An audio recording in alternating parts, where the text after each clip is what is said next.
네, 다음으로 20번 문제를 풀어보도록 하겠습니다. 여기도 좀 새로운 유형인데요. 먼저 문제를 읽어보면 동일한 거래처에 대한 거래 금액 중 가장 큰 금액과 두 번째로 큰 금액과의 비율을 검토하게 되면 가장 큰 금액이 어느 정도 예외적으로 큰 금액인지를 직관적으로 가늠할 수 있다. 예를 들어 어떤 거래처에 대한 매출 채권의 두 번째 큰 금액이 100만 원인데 가장 큰 금액이 1억 원이라고 하면 통상적으로 매출 거래처에 대한 거래 금액의 급격한 변화는 매우 특이한 상황, 혹은 경우에 따라서는 부정 등의 가능성이 있을 수 있음이라고 볼 수 있다. 이러한 테스트를 Relative Size Factor RSF 테스트라고 한다. 거래처별로 외상 매출금 계정 과목의 차변에 가장 큰 금액과 두 번째로 큰 금액을 나눈 값인 RSF가 100을 초과하는 거래처 개수를 나타내라 라고 되어 있죠. 그럼 이 문제 같은 경우도 한번 전 문제에서 일단 여기까지 갖고 오겠습니다. DF를 일단 갖고 오고요.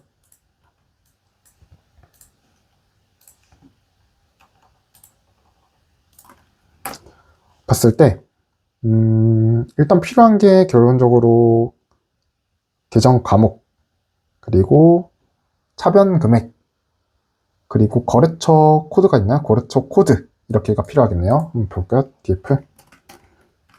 DF에 일단 거래처 코드, 그리고 계정 과목, 그리고 차변 금액 이렇게 필요하겠네요. 지금 문제에서 주의를 줬다시피 컴퓨터 성능에 따라서 코드를 처리하는데 1에서 3분 걸릴 수 있다 라고 지금 제시가 되어 있잖아요. 이렇게 나올수록 더 우리는 지금 저희가 받은 자료들을 간추릴 수 있어야 됩니다. 이렇게 봤을 때 DF를 보면은 지금 이렇게 나와 있죠. 여기서 또 더 간추릴 수 있어요.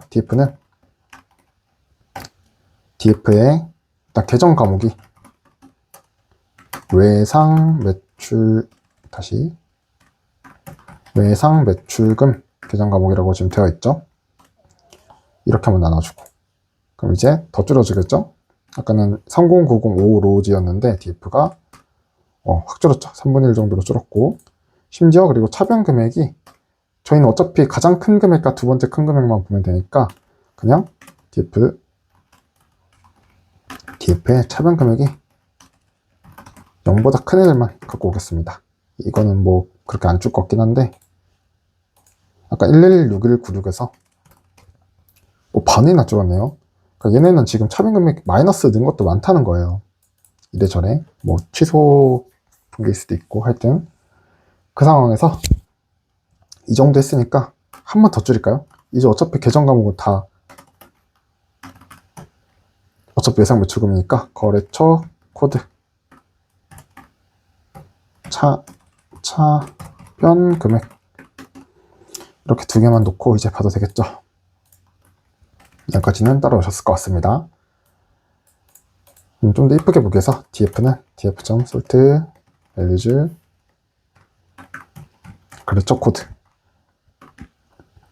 거래처 코드 기준으로 sort를 해주면 이제 더 이쁘게 볼 수 있겠죠. 여기까지는 따라오셨겠죠. 네, 어차피 인덱스는 필요 없고 이네 둘만 보면 돼요. 이 상황에서 이제 가장 큰 값과 두 번째로 큰 값을 찾아내면 됩니다. 그러면은 일단 여기까지 끌고 되고요. 실행을 시키고 계정 과목이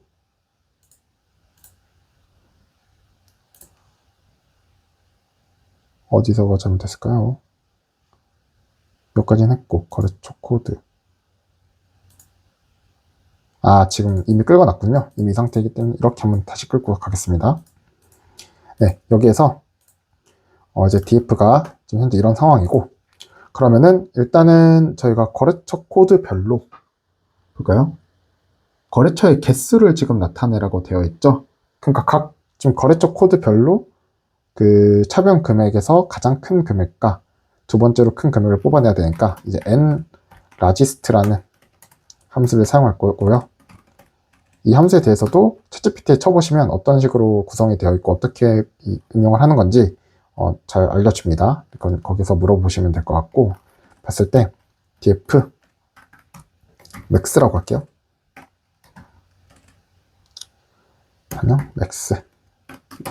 max는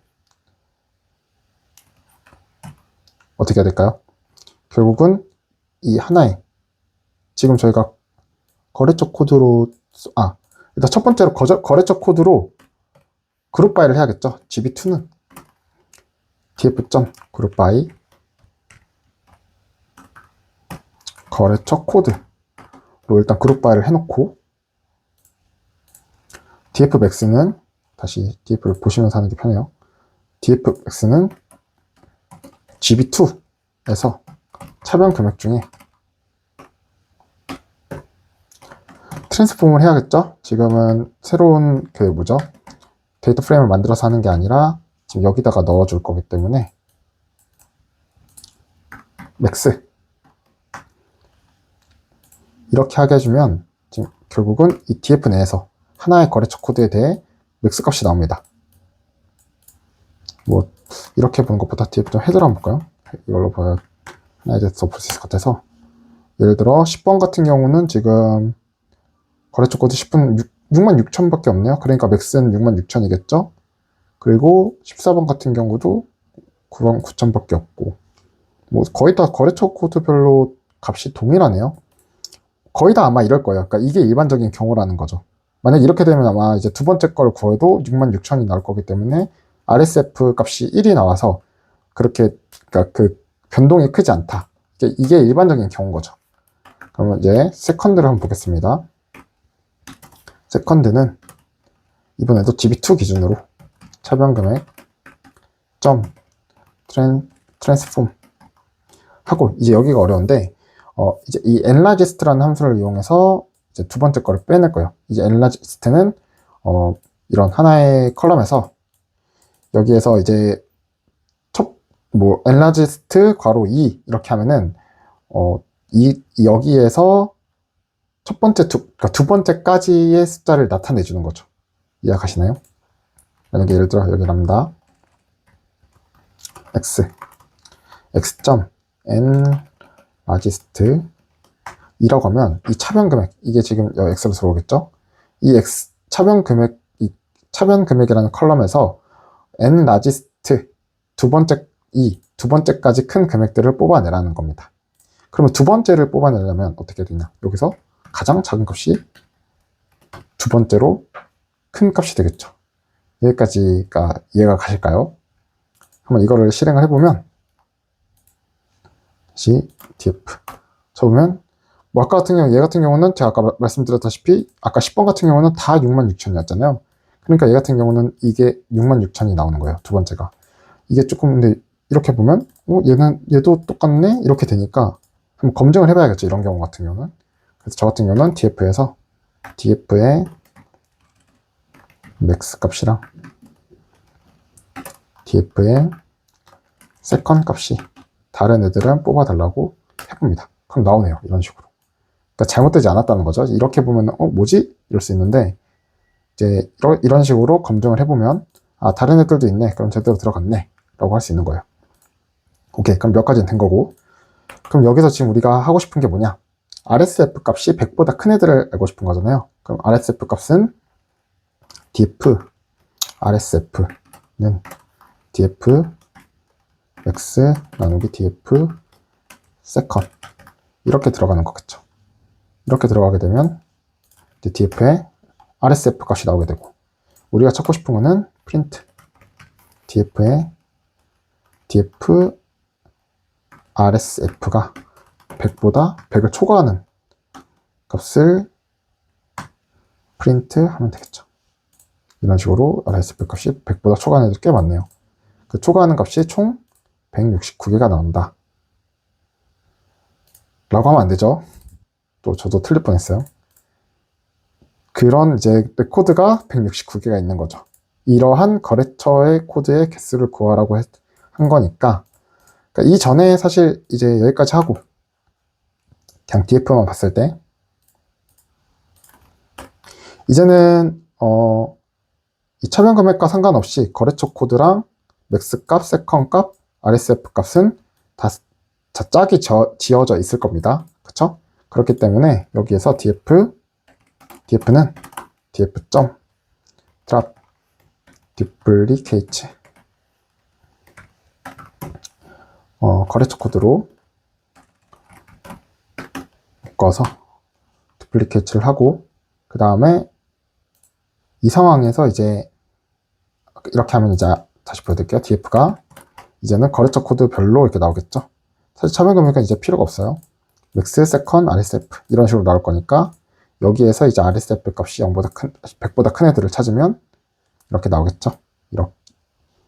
이 거래처 코드들이 이런 100보다 큰 RSF 값을 가지고 있다 라고 할 수 있고, 이제 이렇게만 하면 또 안 나오니까 잘 개수를 알려면 이제 여기다가 해가지고 이렇게 해보면 이제 14개라는 답이 나옵니다. 네, 이걸로 이제 분계장 분석 문제는 마무리를 하겠고요. 지금 보시면 알겠지만 지금 벌써 15번에서 20번까지 나름 이제 이런 주관식 문제에서는 상당한 비중을 차지하고 있기 때문에 반드시 이런 식으로 여러 가지 접근 방식을 통해서 한번 알아보셔야 할 것 같고, 공부도 하시고 나한테 편한 방식과 내가 머리가 어떻게 논리적으로 돌아가는지, 그래서 어떻게 이것들을 또 활용할 수 있는지, 혹은 또 내 논리에 맞는 함수가 어떤 게 있는지, 이런 것들을 찾아가면서 공부를 하셔야 또 새롭게 문제가 변형이 됐을 때도 적용을 할 수 있지 않을까 라는 생각이 듭니다.